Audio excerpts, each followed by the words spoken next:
Құрметті халайық, сіздерді ұлыстың ұлы күні Наурыз мейрамымен шын жүректен құттықтаймыз. Ұлтымыздың мерейін өсіріп, бар болмысымызды айшықтайтын қасиетті Наурыз мерекесі елімізге, әрбір отбасына бірлік пен қуаныш, құт береке, бақыт пен молшылық әкелсін. Ұлыс он болсын, ақ мол болсын.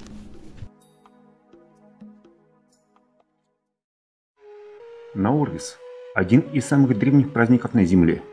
Он отмечается уже более 5000 лет как праздник весны и обновления природы многими народами Средней Азии. И исторические сведения об этом празднике встречаются в трудах многих античных и средневековых авторов. По восточному летоисчислению он соответствует иранскому Новому году. Но и казахи, и узбеки, и уйгуры из поколения в поколение передавали традиции этого праздника.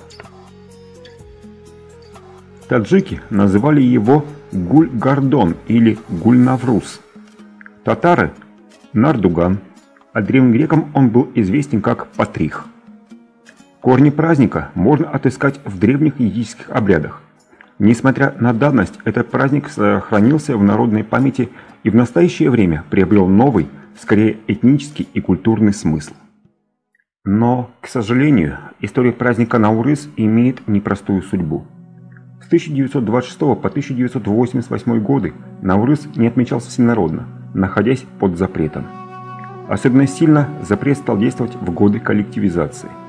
В то время порядка 2 миллионов казахов погибло от голода. За пределы Казахстана откочевал около 1,5 миллиона человек. Соответственно, Наурыз стал утрачивать свое изначальное значение и прекратилось его громкое празднование. И даже само название месяца в казахском языке звучало на русский манер – март. В то же время не разрешалось отмечать Курбанайт, Масленицу и Пасху. Вместо этих мероприятий люди широко отмечали праздник мира и труда – 1 мая. Народ с транспарантами и цветами выходил на главные площади городов и устраивал массовые гуляния. А вот Наурыз праздновали в те годы тихо и скромно.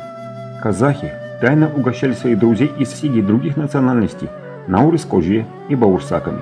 Возможно, благодаря этому нашим предкам удалось сохранить традиции и обычаи.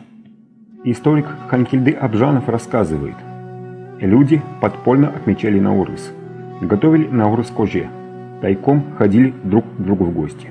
Я сам свидетель того времени. Когда мы были детьми, мы всегда знали, что весной будет Наурыз. Наши мамы, бабушки, следуя обычаям, из 7 ингредиентов варили праздничное блюдо. Нам говорили: пейте Наурыз-коже.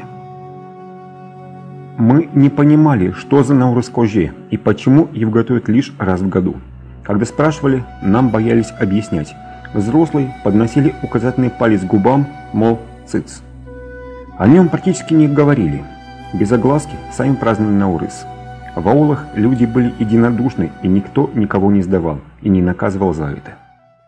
В 1988 году, спустя 62 года, на улицах и площадях городов Казахстана стали вновь проходить массовые гуляния. Первый Наурыз я никогда не забуду. Мы увидели, как разные народы вышли на улицу в национальных костюмах. Удивительно, насколько было велико богатство и единство народов. Они готовили и предлагали разные угощения. Для нас это было ново, сверхъестественно. Даже в Новый год такие приготовления не проводились. Всюду играла музыка. Гуляния проводились до сентября, а на севере вообще до завершения уборки урожая. Вспоминает Ханкильды Абжанов. Возобновление праздника, пришедшего из глубин веков, начинается только спустя 65 лет. Официально его признали только с началом независимости Казахстана. В 1991 году указом президента Нурсултана Абишевича Назарбаева Наурыз стал государственным праздником. В сентябре 2009 года Наурыз был включен в репрезентативный список нематериально-культурного наследия человечества ЮНЕСКО. А в конце февраля 2010 года 64-я сессия Генеральной Ассамблеи ООН объявила 21 марта Международным днем Наурыза.